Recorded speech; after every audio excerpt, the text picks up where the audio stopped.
Hello everyone, good morning সবাইকে। তোমরা সবাই কেমন আছো? আশা করছি অনেক ভালো আছো। আমি অনেক ভালো আছি। সন্ধ্যা শর্টস চ্যানেলের নতুন একটি ভিডিওতে তোমাদের অনেক অনেক স্বাগত ও ভালোবাসা জানিয়ে আজকের ব্লগটা শুরু করছি। ঘড়িতে বাজে এখন 7:30 মতন, আর আমি আমার ব্লগটা কিন্তু এখন থেকেই শুরু করছি।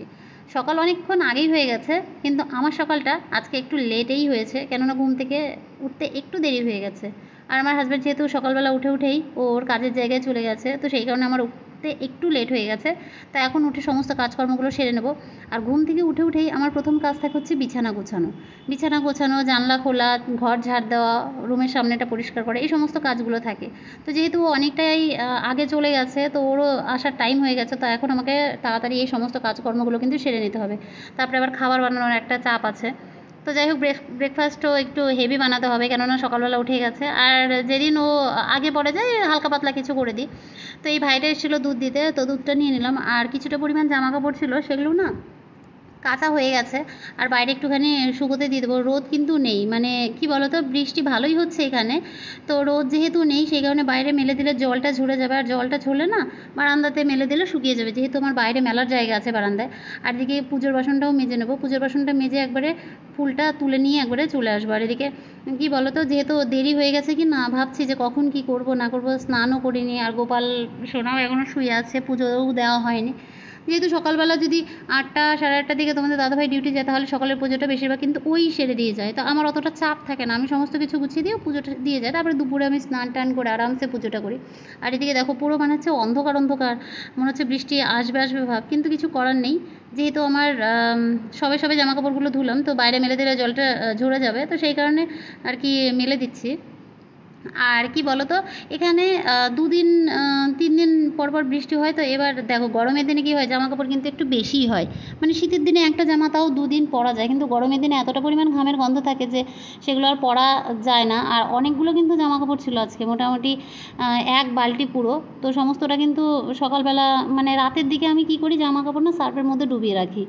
সার্ফের মধ্যে ডুবিয়ে রাখলে মানে ভেজানো থাকে পুরো রাত, তারপরে সকালবেলা কিন্তু আমি ধুয়ে দিই, কেননা সকালবেলা উঠে ওই তাড়াহুড়া থাকে, তো কখন ভিজাবো কখন ধোবো, মানে মাথার মধ্যে একটা চাপ থাকে, ওই জন্য রাতের বেলায় আমি সার্ফের মধ্যে জামাকাপড়গুলো দিয়ে রাখি, পুরো রাত ভেজা থাকে, তারপরে সকালবেলা উঠে ব্রাশ মেরে ভালো করে ধুয়ে তারপরে শুকোতে দিয়ে দিই।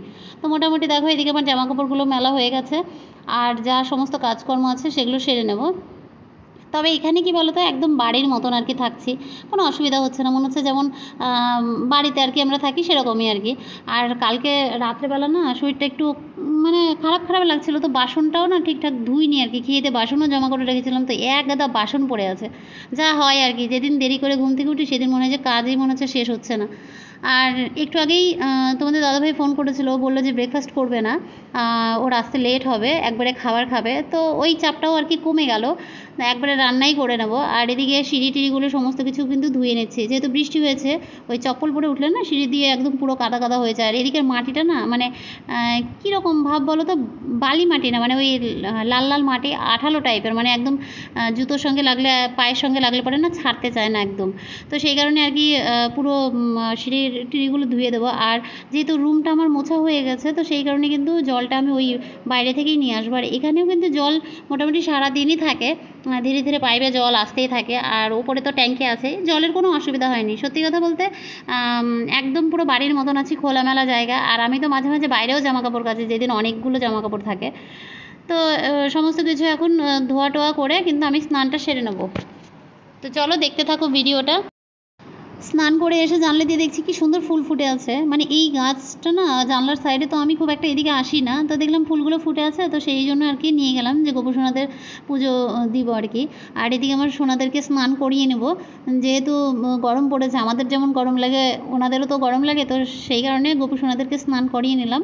আর এখানে কি বলো তো, তুলসী পাতা ফুল কোনো কিছুরই অভাব নেই। প্রথম একটু তুলসী পাতাটার অসুবিধা ছিল, কেন কি গাছ হয়েছিল না, আর রোদের তাপে না সমস্ত গাছ এমনিতেই তো গাছপালা মানে পুরো একদম শুকিয়ে শুকিয়ে যাচ্ছিলো। তো এখন যেহেতু বৃষ্টি হয়েছে, তো সেই কারণে তুলসী পাতার অসুবিধা ছিল না। তো আমার স্নান পুজো সব কমপ্লিট হয়ে গেছে, তারপরে আমি ব্রেকফাস্ট করতে বসছি। আর ব্রেকফাস্টে কি জানোই, মুড়ি খেতে আমি যেহেতু পছন্দ করি, তো মুড়ি নিয়ে খেতে বসে পড়েছি। আর মুড়িটা আমার ভীষণ ভালো লাগে, আর খেয়ে যাবো হচ্ছে একটু বাইরের দিকে। আর আজকে আমি তোমাদের সাথে একটা জিনিস শেয়ার করবো, যদিও এর আগের ব্লগে আমি দেখিয়েছি, এখানে দেখো আমরা গল্প না সরি পড়ার বইতে পড়েছিলাম যে রাবার চাষ হয়, রাবার চাষ কেমন করে হয়, রাবার কেমন করে বানায়। তো রাবার বানানোর পদ্ধতিটা আমি তোমাদের আজকে দেখাবো। এই যে মেশিনটা দেখছো, এই মেশিনে কিন্তু এই রাবারগুলো না যখন গাছের আঠাটা বেরোয়, সেই আঠাটা ট্রের মধ্যে রেখে জমিয়ে তারপরে ভালো করে ধুয়ে এই যে মেশিনটা আছে এর মধ্যে কিন্তু এই রাবারগুলো কিন্তু দিচ্ছে, মানে এটা থেকে জল ঝরানোর একটা মেশিন বলতে পারো। তো এটা থেকে জল ঝরিয়ে নিয়ে তারপর এটাকে কিন্তু রোদ্রে শুকোতে দেয়। এই যে এরকম শুকোনোর পরে কিন্তু এরকম হয়, মানে আমিও বুঝতে পারিনি প্রথমে যে এই জিনিসগুলো কী। তারপরে যখন বাইরের দিকে বেরোলাম দেখছি যে এগুলো টানলে না একদম যেমন রবারের মতন হয়, দেখো দেখতেই পাচ্ছ তোমরা, ঠিক এরকম আর কি। তো এগুলো আমরা পড়ার বইতে পড়েছিলাম, আজকে সামনে থেকে দেখলাম। তো এর আগের ব্লগে আমি শেয়ার করেছিলাম, তো আজকে আবার নতুন করে শেয়ার করলাম, যারা দেখনি তারা বুঝতে পারছো আর কি। তো যাই হোক, তারপরে গেছিলাম একটুখানি বাইরে থেকে এসে সবজি কাটতে বসে পড়েছি, যেহেতু দুপুরে রান্নাটা তাড়াতাড়ি সারতে হবে, তোমাদের দাদাভাই চলে আসবে। আর আজকে রান্না হবে ওই পুঁই শাক দিয়ে, তারপরে আলু বেগুন টেগুন সমস্ত সবজি দিয়ে একটা মিক্স শুক্তো টাইপের আর কি, ডাল দিয়ে আমরা খাই। আমাদের ভীষণ আর কি এটা পছন্দের খাবার আমাদের দুজনের আর কি। বাজারে গেলে তো শাক ছাড়া আমরা আসি না, মানে আমার তো খুব পছন্দের খাবার শাক বলতে পারো, তোমাদের দাদাভাইয়েরও খুব পছন্দ। তো এদিকে আমার মোটামুটি সমস্ত রান্নাবান্না মোটামুটিভাবে হয়ে গেছে। এই মানে যে শুক্তোটার কথা বলছিলাম, শুক্তোটা অনেকটা দেখতে এরকম হবে আর কি, ভাত রুটি মুড়ি যা কিছুর সঙ্গে খাবে ভালো লাগে। আর একটুখানি পুঁই শাক বেঁচে গেছিলো, তো সেটাই আর কি ভাজা করে নিচ্ছি। তো আমার রান্নাবান্না চলো করতে থাকি। আর এদিকে দেখো পুরো একদম মানে ঝমঝম করে বৃষ্টি শুরু হয়ে গেছে, মানে সকালের দিকে একটু ঠিক ছিল, তবে দেখো আবার এদিকে বৃষ্টি শুরু হয়ে গেছে। আর বৃষ্টির মধ্যেই আবার ডেলিভারি বয় ফোন করেছে, কি জ্বালা। এদিকে দেখো অন্ধকার হয়ে গেছে, মানে বৃষ্টির জন্য আসতে পারিনি ডেলিভারি দিতে। তো যাই হোক, আমি কবে কি অর্ডার করি আমি তো নিজেও জানি না।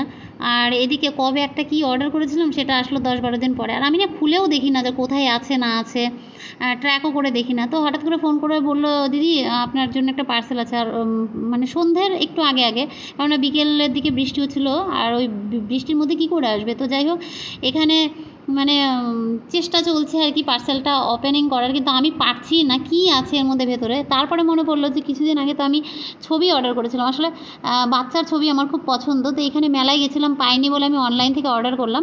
তো এই বাচ্চার ছবিগুলো আর কি অর্ডার করলাম, বেশ সুন্দর। আমি কিন্তু যখন অর্ডার করেছিলাম তখন দেখিয়েছিল একটা ছবির মধ্যেই মানে 6-7টা বাচ্চার মুখ, কিন্তু এখানে দেখছি আলাদা আলাদা এসছে। তো আমার তো ভীষণ পছন্দ হয়েছে আর কি। আর এটা কিন্তু খুব যে কস্টলি তা কিন্তু না, 210 মতন কি 20 মতন এরকমই নিয়েছে, খুব একটা বেশি নেয়নি আর কি। আর আমার সাথে কী হয় বলো তো, যেদিনই কোথাও যাওয়ার প্ল্যান করি সেদিনই না কিছু একটা হয়ে যায়। আজকে যেমন প্ল্যান করেছিলাম, দেখো বৃষ্টি এসে মানে পুরো ভেস্তে দিল। আর প্রত্যেকবারই যখনই কোথাও যাওয়ার প্ল্যান করি তখনই কিছু না কিছু একটা হয়ে যায়।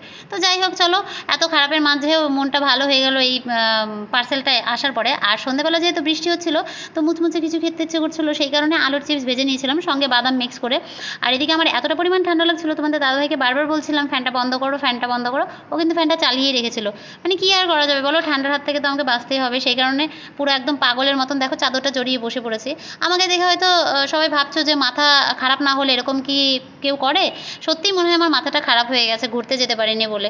কী আর করা যাবে বলো, একরাশ মনে দুঃখ নিয়ে বাড়িতেই থাকতে হচ্ছে। তো যাই হোক, ভিডিওটা আর বড় করছি না বন্ধুরা। ভিডিওটা তোমাদের কেমন লাগলো প্লিজ কমেন্ট করে জানিও। ভালো লাগলো আমার চ্যানেলটিকে সাবস্ক্রাইব করো। টাটা।